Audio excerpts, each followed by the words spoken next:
The central government in Beijing has committed itself to the economic development of southwest China.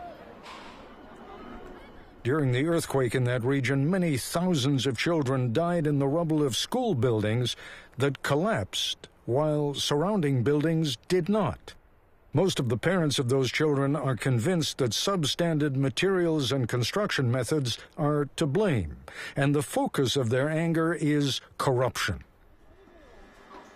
Beijing's ambitions for the city of Chongqing will make that metropolis one of the biggest in the world. And where there is a building boom, there are fortunes to be made.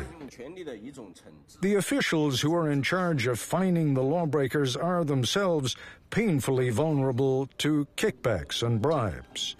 And so the government has produced these videos to convince them that crime really doesn't pay. It doesn't, unless you're one of the businessmen offering the bribe. And in China these days, that makes perfectly good sense.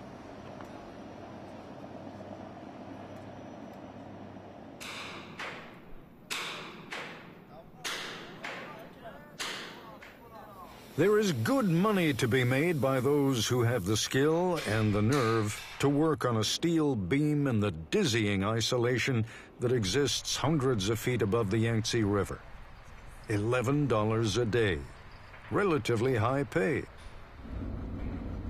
Taking its immense and breathtaking shape over the months we've been visiting this city is the largest bridge of its kind anywhere in the world. 700 workers, 4 years, $500 million. $500 million.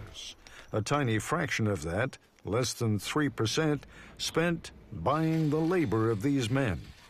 That high pay? Let's say it again. Chinese labor is cheap. And when labor is cheap, growth can be breathtaking. 6 bridges in Chongqing City. Today, by the year 2020, there'll be 16. The flood of migrants from the countryside is hard to measure, but in 10 years, the city's population has more than doubled. In this southwestern region of China, there's over 300 million people, and Chongqing's role in the future, I believe, will be the hub of the southwestern region. Vincent Lo is a man who made a smart bet 13 years ago. He saw the pace at which Chongqing was growing, and so he decided to get into the cement business. He made a fortune. Lo now sees Chongqing's cheap, abundant labor as another smart investment. What you're trying to do is bootstrap 300 million people out of poverty. I mean, that's essentially the population of the United States. Right. But it's also very attractive from a business angle, because then you're starting from a very low base. And if you come in early, then you will stand to benefit a great deal when the economy is going to improve. These are the men who are building that economy. Migrant workers, and there may be as many as 7 million of them in the city right now, move from site to site, tearing down slums and helping to erect the vast developments that will take their place. There remain always a few decrepit structures sticking up like rusty nails in the spreading rubble, and nail houses is what they're called.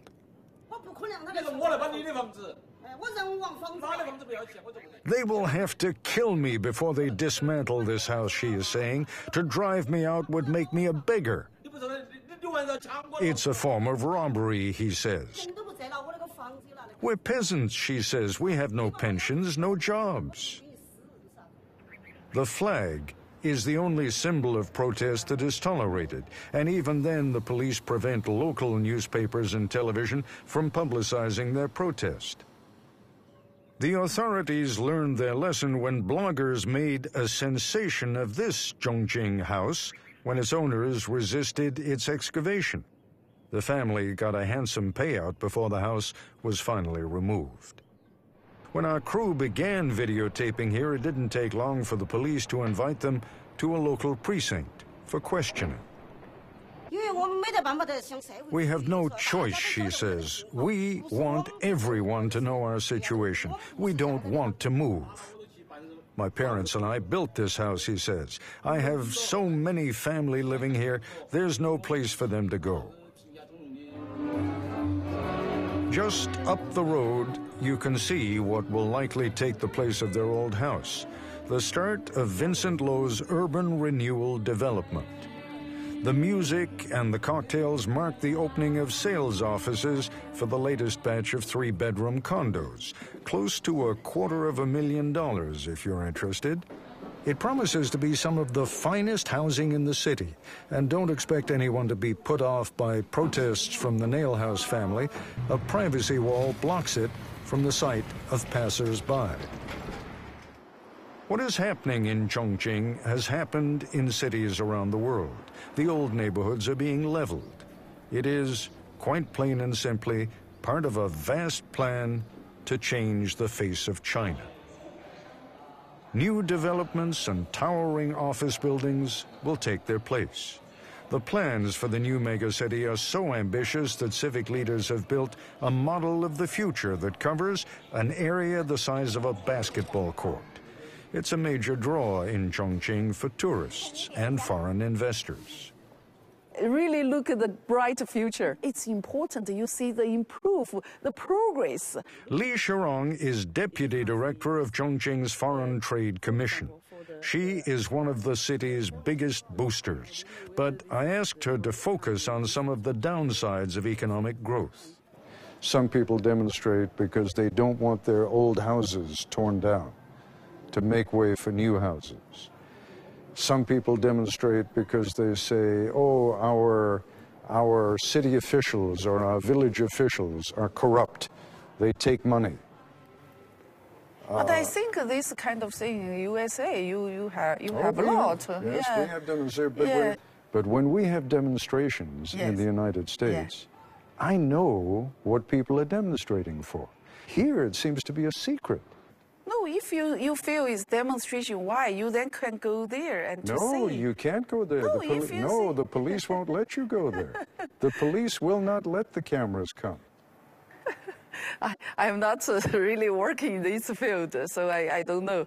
So I think what field? That it's better not talking about this topic. You are bringing in foreign investors to this country. Yes. I'm saying to you, if I were a foreign investor, I would want to know, is that going to be a problem? Could there be another revolution in China? I think everything is improving. Her evidence that things are improving? This conversation. She says it couldn't have happened 10 or 15 years ago. You can see the change. I mean, open door. This is why you see the changes in every single aspect. This much is for sure. You can't create a city that will lift so many millions of people out of poverty without disruption, unprecedented investment, and a massive availability of energy. In China these days, that means coal. And coal means pollution and corruption and the worst mine safety record of any country in the world. That, when we come back.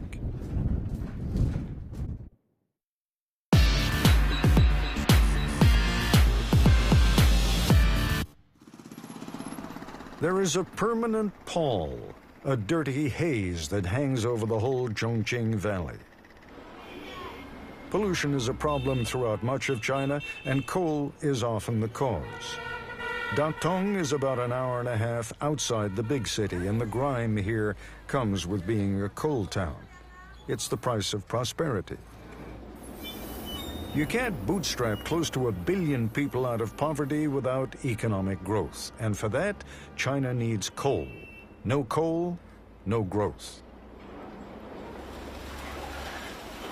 It's not that they don't care about all the same things that trouble people around the world, but in China, economic growth trumps everything.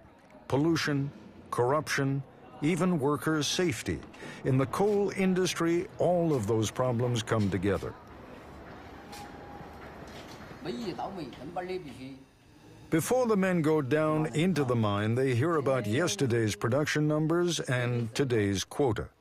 Then they chant a couple of safety slogans.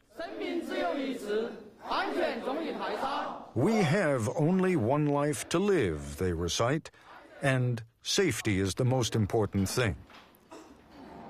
China and the United States are at different stages of development. Even so, mine fatalities for the year 2006 in both countries make a grim point. It was a bad year for U.S. mine safety, 47 miners killed. During that same period, 4,700 were killed in Chinese mines. So when they chant that slogan about safety being important, it is. To them, and certainly on this occasion, to me. They're allowing my crew and me to accompany them down to the coalface. We've been assured and reassured that this is one of the safest mines in China, and so it appears to be. This is like one of those beginner ski lifts, only instead of going 1,000 feet up, we're going 1,000 feet down. The tunnels are high and wide, sturdily reinforced and well ventilated. You could draw a reasonable comparison between this and most large American mines. There's emergency breathing apparatus available in key locations. In the more established sections of the mine, there's a network of water pipes overhead, equipped with spray heads that can suppress coal dust if the ventilation fans are inadequate.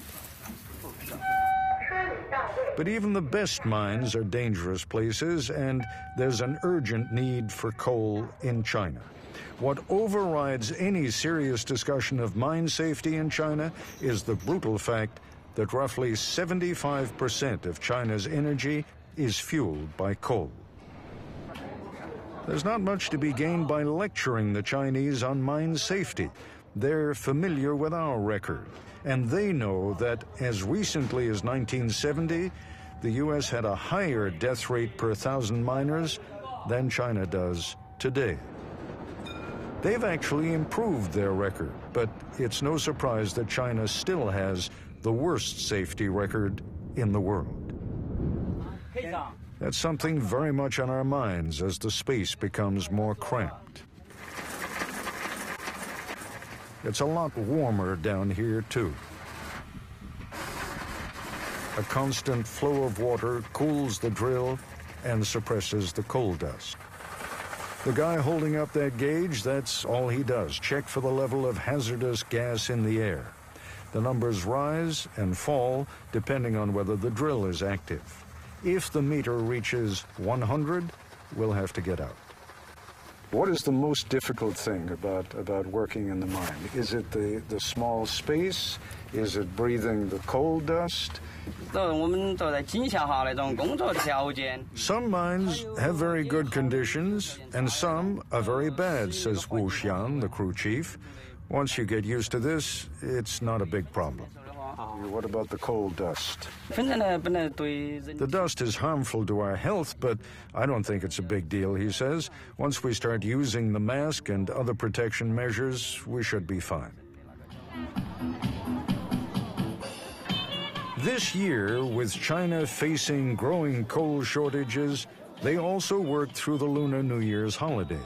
The miners are celebrated in plastic icons and photographs. Coal, after all, has made Datong a relatively affluent town in an area of great poverty. Normally, the mine shuts down during this 10-day holiday. But many parts of China have been hit this year with a record-breaking cold wave. You'll note that most of the dancers are women, partnering up with one another. The men are down in the mine, working overtime. We are responding to the country's needs, he says. In some places, they have to ration. How much extra do they pay you for working the Lunar New Year? 3 times our salary, he says. Is your wife happy about that, or would she rather have had you off for the holiday?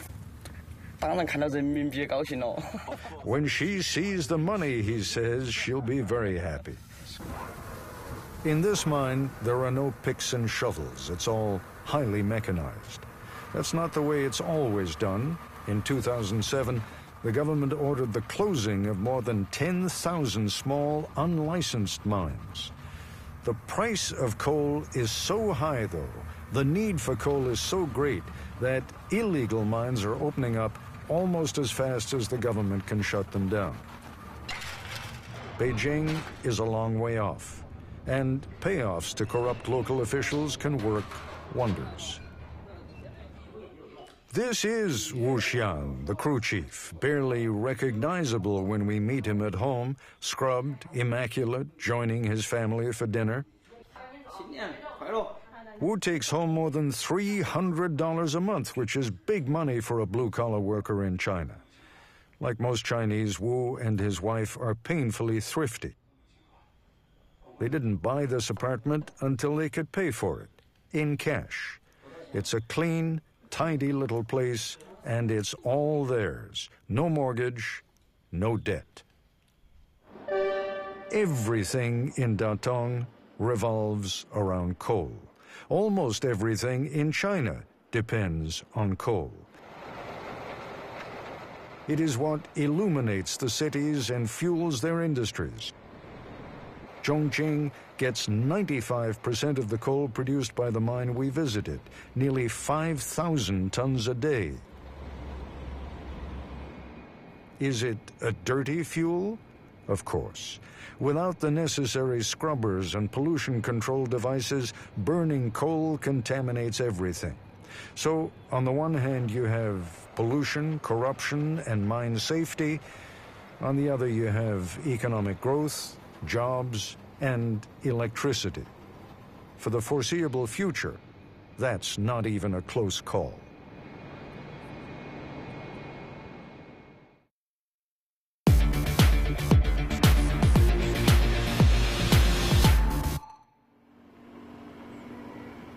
It's a rutted, rocky, single-lane road, and it's a long, probably fatal drop to the valley below. But to the peasants who live in the tiny village of Chijiajie, about an hour's drive from the coal town of Datong, this road is the best thing that's happened in recent memory. It was only built after the villagers petitioned the government long and hard, and, more to the point, after they agreed to pay for it. Often as not, such petitions are ignored altogether, and that leads to a flood of rural unrest. Last year, according to the Chinese government's own statistics, there were more than 87,000 organized protests and demonstrations nationwide, most of those in the countryside. For some reason, the government cites the numbers, but, again, never permits the media to document the events. Sometimes I hear that people in the countryside get angry and sometimes even have a demonstration. Does that ever happen here? They all agree, yes, they too have some demonstrations, but the government is largely indifferent. Last year it didn't rain, so we had no water to drink. We begged the government to dig us a well. To do that, the government said each family would have to pay 800 yuan. That's more than $100 each. And many of the families here probably don't earn $100 in an entire year. People from the government came here and said, you have to get your water from that pool down there. You have to carry water bucket by bucket for drinking and bathing. You have to carry up the water to irrigate your crops. What about if you get sick here? Does the government take care of you? No, if you have money, you can go to the hospital. If you don't have money, you wait to die.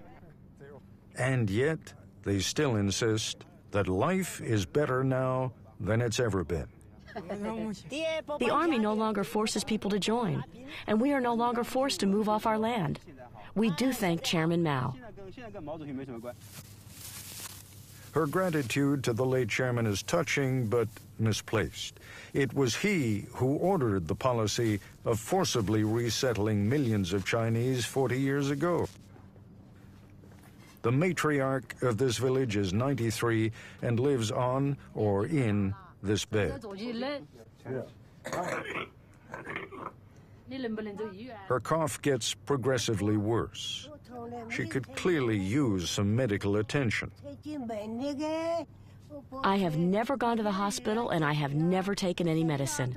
My family worries about me, but I refuse to go to the hospital. She is a very old lady now. She has seen many things. Which were the best times? When was it the best time to live in China?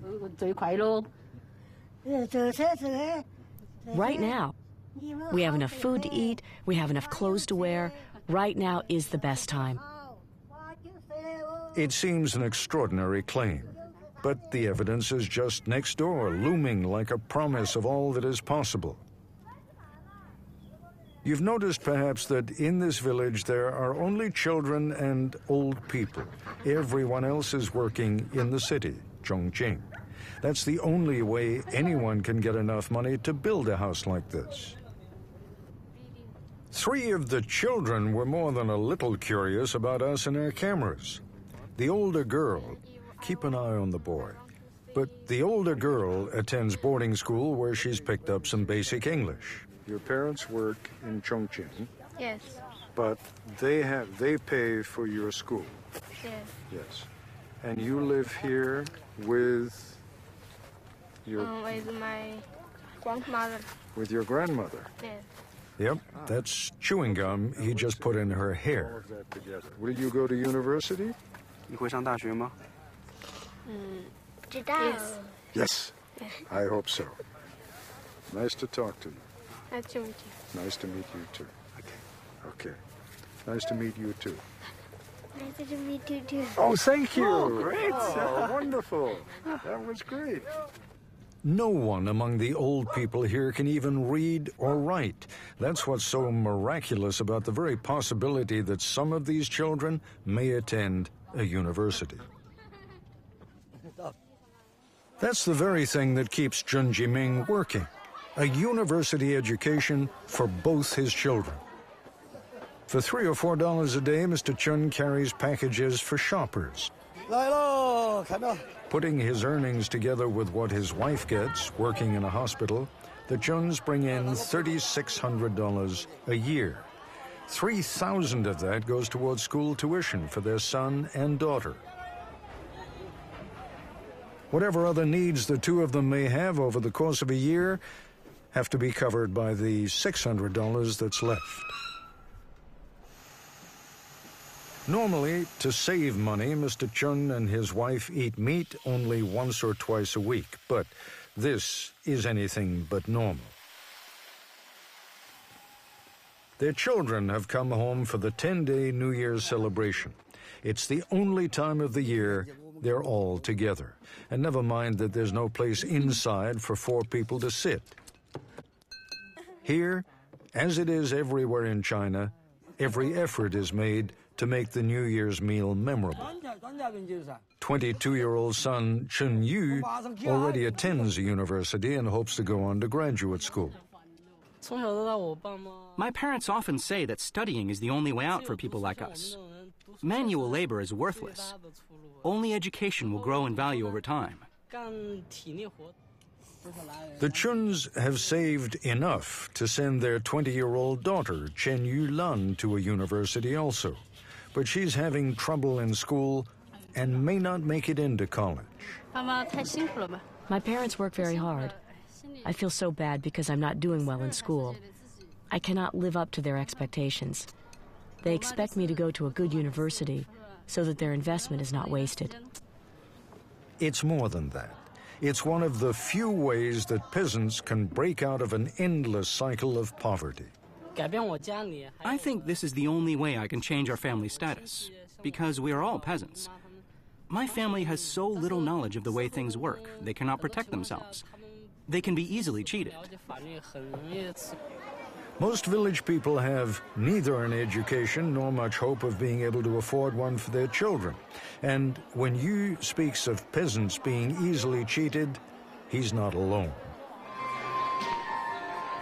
Amid the rising prosperity of Chongqing, there is a growing sense that some people are getting too rich too quickly. In one downtown store, there's a collection of belts, each of which costs more than Mr. Chun, the porter, and his wife spend on food, clothing, and housing over the course of a year. And the belt up there is 6,700 yuan. That's about $800. Is any belt worth that? Yes, of course they are. They cost that much because of the quality of the material. How much was your belt? He hesitantly admits that the belt he's wearing cost about $4. Would you ever buy a belt like that yourself? Right now, I may not be able to buy one, but when I get there, I'll buy one. When you get there. He guessed that would be in about 10 years. We then talked to a woman who clearly can afford to shop here now. I was just looking at the men's belts. Even back in America, I would not expect to spend that much money for a belt. Who here buys belts like that? We know this is the best shopping in the city. The quality is great. People who come here don't ask about price. They just buy it. Do you mind if I ask what your husband does for a living? Real estate developer. Real estate developer. The economic gap between Chongqing's real estate developers and its unemployed could hardly be much wider. Nor could the level of resentment be much greater. We'd gone to Chongqing's labor exchange, where the only posted jobs range from $70 to $180 a month. This man raised the subject of real estate developers and corruption on his own. The developers and the officials are in bed together. The government buys our land at a low price and sells it for a very high price to the developers. The officials put the money in a foreign bank, so they'll have it when communism ends. He makes reference to a particular case that made headlines in Chongqing. A city official, Wang Zheng, was convicted of taking dozens of bribes from 7 real estate developers and contractors. The government official that he was talking about, he was sentenced to death. What happened to the land developers? Nothing happened to the real estate developers. They keep doing business. He's dead right. In fact, he's put his finger on the very condition that keeps corruption rampant in China today.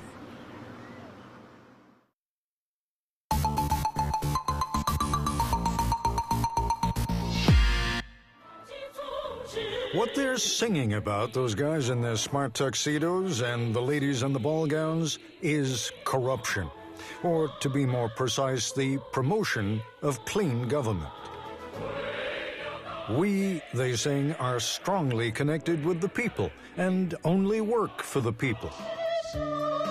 Chinese officials were only too happy to give us these videos, which they show on television, in parks, and in theaters. It may lose something in the translation, but the backup dancers, the smoke machines, the cute kids, are all part of a sweeping anti-corruption campaign. In any language, it isn't working.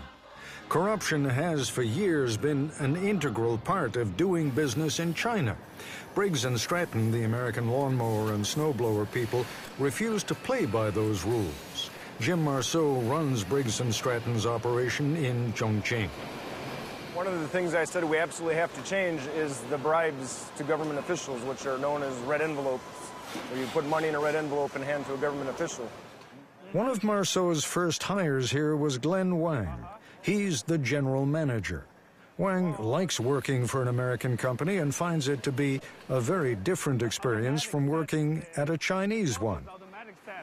I can say the biggest difference is that American company, they emphasize that do everything legally. Nonetheless, there were 3 companies bidding on a particular contract, and Wang was approached by one of them. The chairman of the company just flat looked Glenn right in the eye and said, I want you to tell me what the bid was from the other two companies so I can beat it. And if you will tell me that, I will give you 200,000 RMB. That's a lot of money. That's a lot of money. It's, over 20,000 US dollars, yeah. Wang immediately turned down the offer. The government is addressing the problems of corruption in China by targeting its own officials. Photographic displays of convicted officials always draw a crowd. 24,000 corrupt officials put behind bars in 2006 alone. All that construction, all that new industry, all that foreign investment, there's a ton of temptation out there.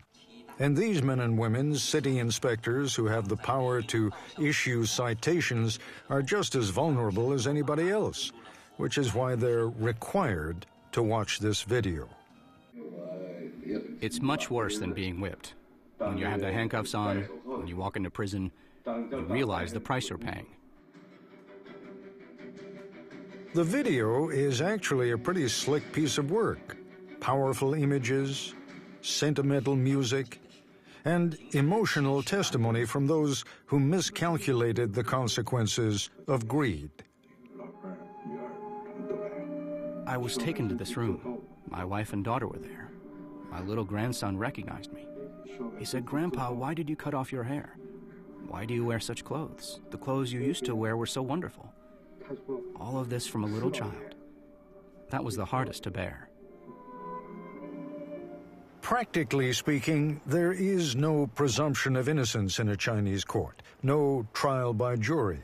And for any official who accepts more than about $14,000 in bribes or kickbacks, a harsh penalty, the death sentence. Which is what happened to Wang Zheng, that former city official. He took bribes from 7 real estate developers and contractors for a total of more than $1 million. Lu Tiangjing is the head of Zhongjing's anti-corruption office. The office deals only with Communist Party officials. How many of the people who gave him bribes have been prosecuted? Some people have been punished, but it is not convenient for me to talk about that now. I'm not asking you difficult questions. I'm merely asking you if any one of those people who bribed Mr. Wang has been prosecuted. For Wang Zheng's case, my commission only did the initial investigation.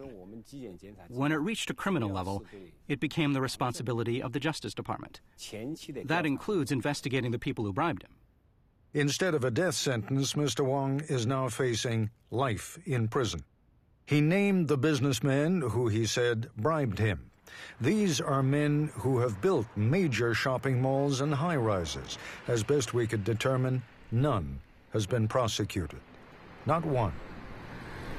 Mr. Zhang Yihua, property worth 1.63 million RMB. I read off their names and cited the amounts of money that had been paid in bribes, leading an exasperated Mr. Lu to finally concede the obvious. The local government doesn't want to scare big investors away. I think Chongqing has to look at development as a whole. We have to really think about this group of people. This is my personal opinion. The situation of China is different from the situation in the West. In particular, China is still in the early stage of development. There is, in other words, a double standard.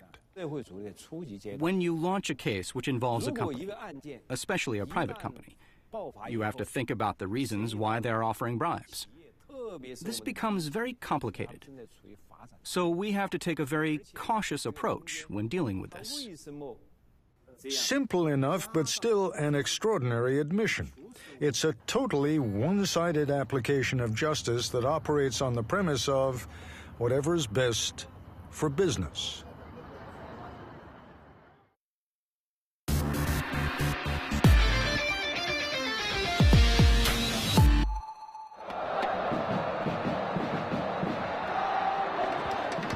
Yes, China has accomplished an historical feat. It has lifted 300 million people out of poverty and created a vast middle class in less than a generation. When the economy is humming along at a growth rate of 10% a year, when millions of people now have jobs, it's amazing what even the threat of disruption can do. The head of the Briggs & Stratton plant recalls one clear example. When the government started applying pressure on one of the larger privately owned companies to pay his taxes, and he said, I have 200,000 employees. I'm a billionaire. If you make me start paying taxes, I've got enough money. I'll just close all my factories and you have 200,000 unemployed people. And the government said, okay. Let's forget that for now. The virtues of leverage and clout. In a capitalist system, the rich have both, but even the poor have some leverage. The government has been trying for several years to move this man off the land it sold to a real estate developer. 4 years. It's been 4 years. Why couldn't they have planned better before they started kicking people out of their houses? He says the government has made several offers, the most recent about $70,000 to buy him out. That's not enough, though, says the old man, for him to buy anything large enough to house his entire family. For now, he's staying put. He knows he has a bargaining chip, and he's waiting for the government to increase its offer. But it's tricky when the man who wants you out of the way has spent the last 4 years on the Forbes billionaire list. All our bankers are bending over backwards wanting to lend to us for doing projects in China. One of Vincent Lo's most famous projects in Shanghai is called Xiantiandi. His company essentially bulldozed a slum and put up a Western-style shopping and housing complex. Lo's golden touch has given him a privileged place in Chongqing. Which country would have in their constitution economic construction is the #1 priority for the whole country? That's China. That means that other issues that we consider important in the West, for example, are less important. Human rights, for example. Not necessarily so, but you have to start somewhere, Ted. You have to get the economy going first before you can do other things. Of course, in the Western media, you read a lot of criticism on human rights. I'm not happy with the human rights situation as well, but the thing is, it's making progress. The residents that we're trying to relocate for our development, for our projects, they don't have any title to the land. They don't even have a lease, but we have to compensate them very substantial amount to let them move out. And the government insisted on it. And some of them who don't want to move, the so-called nail houses, right? The ones that stick up. They end up getting a lot more money, just like the one here in Chongqing not too long ago. Received international attention on the cover of quite a few Western media. A lot of the people know that they can leverage on international pressure. But that's not Vincent Lo's problem. It's the government's. And for now, the trade-off is such that the government will gladly do the dirty work. Move a few tenants in exchange for the skyscrapers that ultimately keep thousands of people employed, housed, and happy.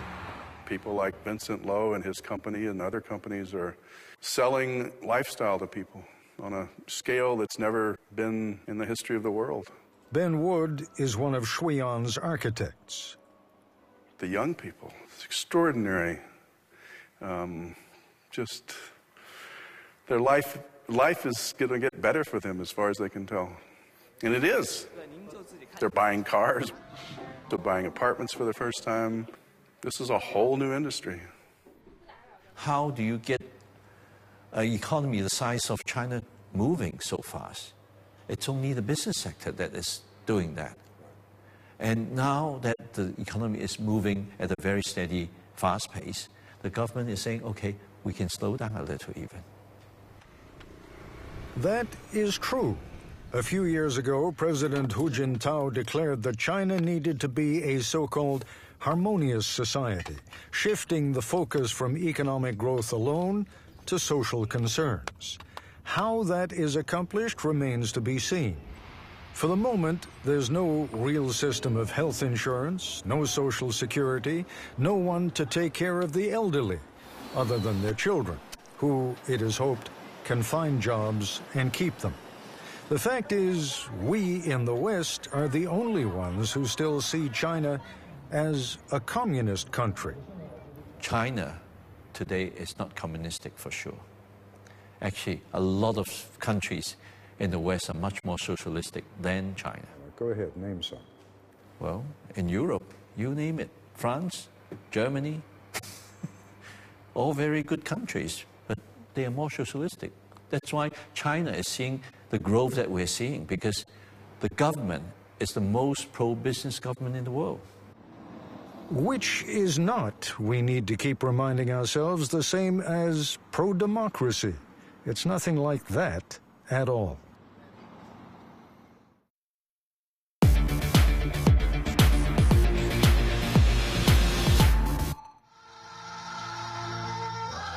Outsiders have been trying to get a handle on the changing face of China for hundreds of years. This technique of face changing, literally in the fraction of a second, has been used by performers of the Sichuan opera for about 400 years. How it's done is actually considered a state secret. Appropriate, perhaps, in a country that has alternately welcomed foreigners over the centuries and then sealed them all out, as though protecting itself against a deadly disease.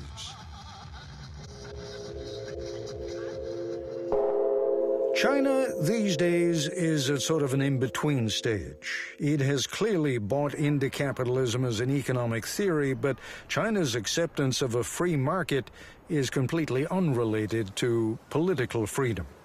That's why Chinese public reaction in the aftermath of the earthquake may produce a seismic effect all its own. Something spontaneous and totally new in modern China has emerged in the wake of the earthquake. Individual acts of charity, privately organized and funded rescue operations, unregulated, uncontrolled actions unrelated to the Communist Party or the central government, and therefore most likely to be suppressed again once the emotional impact of the earthquake has faded and the Olympic Games have ended.